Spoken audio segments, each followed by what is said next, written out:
हमारी खास series market outlook में आप सबका स्वागत है। आज हमारे साथ एक बेहद खास मेहमान कार्यक्रम में हो रहे हैं शामिल, जिन्हें 25 सालों से ज़्यादा का लंबा गहरा अनुभव है हिंदुस्तान के बाज़ारों में इन्वेस्टमेंट करने का, और जिन्होंने अपने करियर की शुरुआत पराग पारिक फाइनेंशियल सर्विसेज से शुरू की थी एज ए फंडामेंटल एनालिस्ट, और उसके बाद आपने 2003 में मैराथन कैपिटल की स्थापना की। जी हाँ, अतुल सूरी साहब, जो कि मैराथन ट्रेंड्स पीएमएस चलाने वाली दिग्गज संस्था है, उनके सीईओ हैं, हमारे साथ कार्यक्रम में शामिल हो रहे हैं। 2017 से सर ने इस एडवाइजरी फर्म की शुरुआत की। अभी वो सीईओ और सीआईओ दोनों हैं।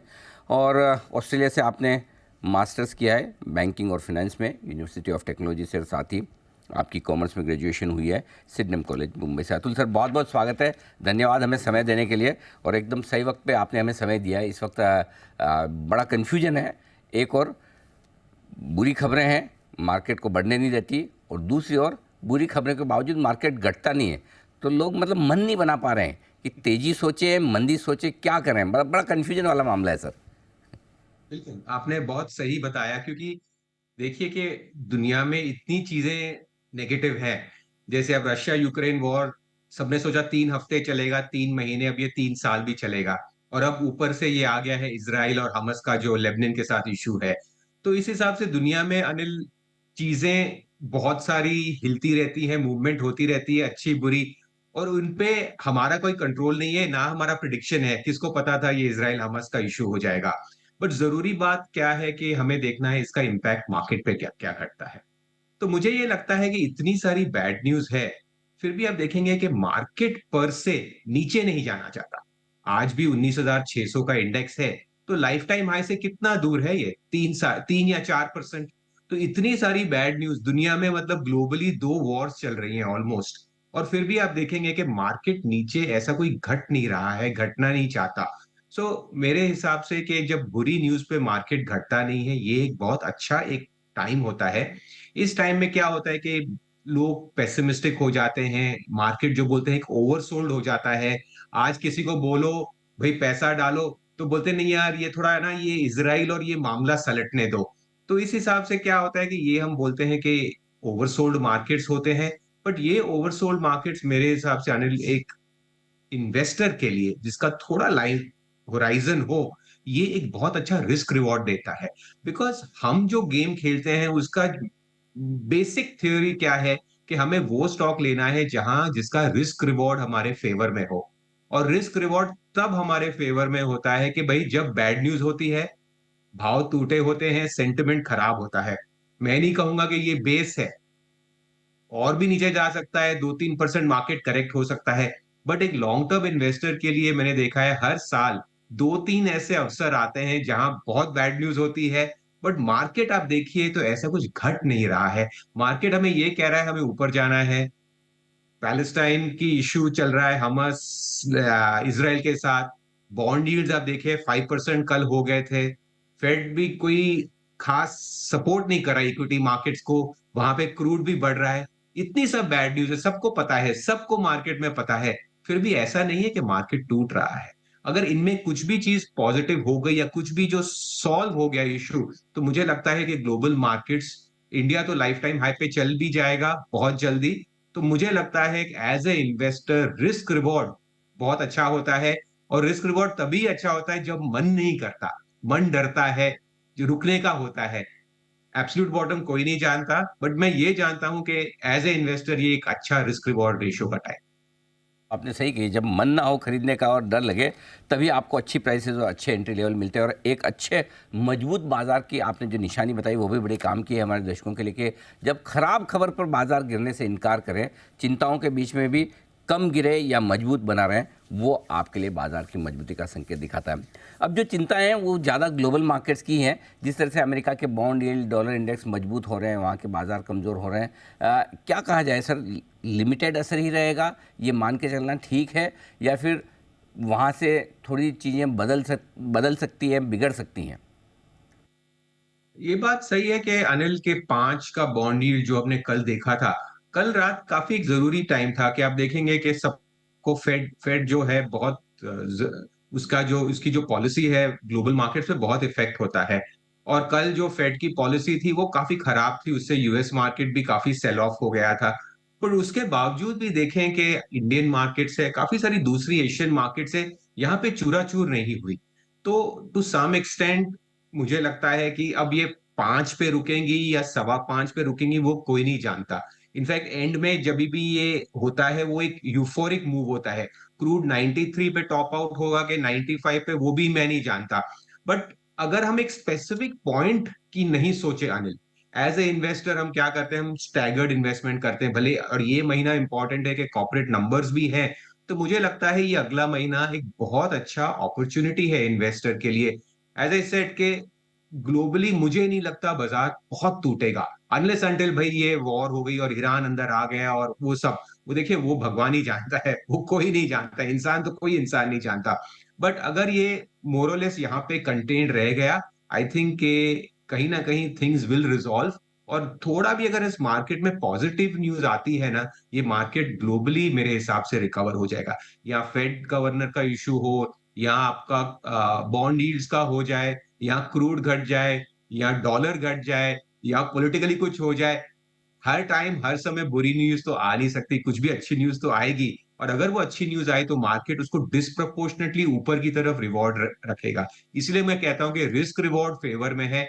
बुरी खबर पे ज्यादा घटेगा नहीं, अच्छी खबर पे ज्यादा ऊपर बढ़ेगा। That is what it seems like. बिल्कुल परफेक्ट है। तो ग्लोबल मार्केट्स का ये हाल। भारतीय बाजार में एक चीज़ जो मैं जानना चाहता हूँ वो ये कि डाउन साइड रिस्क कितनी हो सकती है अगर हम कमज़ोर हुए, क्योंकि निफ्टी चले चलिए फिर भी इतना ख़राब नहीं हो रहा, बैंक निफ्टी कुछ क्रूशियल लेवल्स के आसपास आ रहा है, क्या आपको भी ऐसा दिख रहा है? यदि हाँ तो अच्छे सपोर्ट लेवल कहाँ है? मुझे लगता है कि निफ्टी पे 19,200 एक अच्छा सपोर्ट है, जो यहां से भी 400 पॉइंट है, या समझ लीजिए 2% है। वहां तक मेरे हिसाब से वो एक नॉर्मल चलेगा। ग्लोबल मार्केट्स अगर थोड़ा भी मतलब हिलेंगी, इवेंट्स चल रहे हैं, तो मुझे लगता है कि 19,200 तक ये मार्केट घट सकता है। उसमें इनफैक्ट मुझे लगता है कि एक बाइंग अपॉर्चुनिटी ही है। अगर ये 19,200 के नीचे गया, उसके लिए मुझे लगता है कि ग्लोबली कुछ बहुत बहुत ड्रामेटिकली शिफ्ट होगा। तो अगर वो कुछ ड्रामेटिक शिफ्ट होगा, तब ही मुझे लगता है ये मार्केट 19,200 के नीचे जाएगा। तो वो हिसाब से कि जैसे मैंने कहा कि ये इवेंट्स ऐसे हैं जिसमें किसी का कोई प्रिडिक्शन नहीं है, और हम क्या है कि at the end of the day हम स्टॉक मार्केट वाले हैं। दुनिया में जियोपॉलिटिकली क्या हो रहा है, ऑनेस्टली जो जियोपॉलिटिक्स देखने वाले हैं वो भी प्रिडिक्ट नहीं कर सकते। हमारा काम है कि हमारा एनालिसिस ये है कि उसका मार्केट पे क्या इम्पैक्ट घट रहा है। तो मुझे लगता नहीं है कि अनलेस अगर कुछ बहुत बड़ा धमाका हो जाए ग्लोबली, हम्म। अगर 19,200 तक बहुत बड़ा सपोर्ट है निफ्टी में। ठीक बात है, 1900। अच्छा सर, ग्लोबल की बात ज़्यादा हो रही है आज, तो मैं दो ऐसी कमोडिटीज़ पर आपसे राय लेना चाहता हूँ जो ग्लोबली लिंक्ड है। कच्चा तेल, क्रूड, और गोल्ड। दोनों ही भरपूर तेज़ी के मूड में हैं। तो क्या क्या इनके सिग्नल्स क्या आ रहे हैं सर? देखिए, क्रूड को मैं बहुत बारीकी से देखता हूं, बिकॉज एक तो है कि इंडिया का इंपोर्ट बिल काफी लिंक्ड होता है, और दूसरी बहुत सारी कंपनीज जो हैं इंडिया में डोमेस्टिक, उनकी प्रॉफिटेबिलिटी भी लिंक्ड होती है। और क्रूड एक मल्टीप्लायर इफेक्ट होता है इन्फ्लेशन पे। तो अगर मैं कमोडिटीज को पूरा देखूं, ठीक है, अगर अगर जो ग्लोबल ग्रोथ है, डिमांड है, तो मैं देखूंगा कि जो मेटल्स है, कॉपर, जिंक, एल्यूमिनियम, वहां पे कोई तेजी नहीं है, बल्कि वो एक लोअर लेवल ब्रेकडाउन की तरफ है। तो ऐसा नहीं है कि कमोडिटीज पर से बढ़ रही हैं। ये सिर्फ एक कमोडिटी जो है जो चिंताजनक है, और वो है क्रूड। और इसका जो कारण है ये है जियोपॉलिटिक्स। बिकॉज आपका यूक्रेन रशिया वॉर में भी Russia among the top 3 exporters है, तो वहां पे कच्चे तेल का प्रॉब्लम है। अब ये नई इशू आ गई है क्योंकि ईरान जो है वो भी बहुत बड़ा एक्सपोर्टर है। तो इस हिसाब से जो क्रूड का प्ले है, ये एक डिमांड और सप्लाई नहीं है, ये है जियोपॉलिटिक्स। प्लस जो सऊदी अरेबिया है, वो भी इसको कार्टेलाइज करके ओपेक प्लस के थ्रू इसको बढ़ाना चाहता है। तो मुझे लगता है कि क्रूड जो खासकर है, ये I won't use the term man, I would you like to use the term controlled है। ये काफी कंट्रोल्ड है जियोपॉलिटिक्स का, इसका एक्चुअल डिमांड सप्लाई से फिलहाल कोई लेना देना नहीं है। अगर ये इश्यूज सॉल्व हो गए, जो आज नहीं तो कल होंगे ही होंगे, मुझे लगता है कि क्रूड को घटना है। शॉर्ट टर्म में हमें तकलीफ देगा, बट लॉन्गर टाइम फ्रेम में मुझे लगता है इसको यहां से काफी नीचे घटना पड़ेगा। अब देखिए, थोड़े ही हफ्ते पहले 83 चल रहा था ब्रेंट क्रूड, आज 93 95 के करीब है। तो ये जो इश्यूज हैं, ये जियोपॉलिटिक्स है, आज ना कभी तो ये सॉल्व होंगी। और जब ये सॉल्व होगी, मुझे लगता है कि जैसे दूसरी कमोडिटीज हैं नीचे ब्रेकडाउन की तरफ है, मुझे लगता है क्रूड भी वैसा ही है।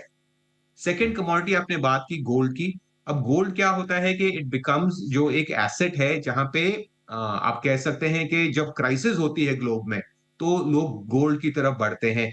एज अ इकोनॉमिक वैल्यू या डिमांड सप्लाई बेसिस जैसे दूसरी कमोडिटीज में, वैसा इसमें कुछ नहीं है। तो मुझे लगता है कि जैसे और जितनी देर तक ये करंट इश्यूज चलेंगे, खासकर अभी लेबनान और इसराइल का, तो ये गोल्ड थोड़ा बॉयल पे होगा। लेकिन मुझे लगता है कि जैसे ये रिस्क ऑफ हो गया, आपका डॉलर करेक्ट होगा, तो मुझे लगता है कि ये एक छोटा ट्रेडिंग पॉप हो सकता है।